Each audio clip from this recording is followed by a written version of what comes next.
We'll be unboxing and taking a look at that ASROCK H670M PRO RS motherboard. This is a Micro ATX board and supports Intel's 12th, 13th, and 14th gen CPUs. I have a couple of mounting screws, the I/O shield, some more mounting screws. We have the software setup CD and the quick setup guide. Some serial ATA cables. We have the motherboard and an anti-static bag.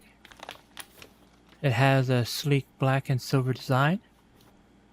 Has two PCIe slots, one of them being reinforced for the graphics card. There are two M slots and one of them is a PCIe 4.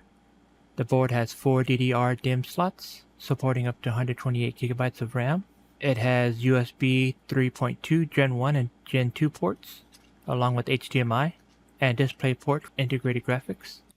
And this ASROCK H670M PRO RS.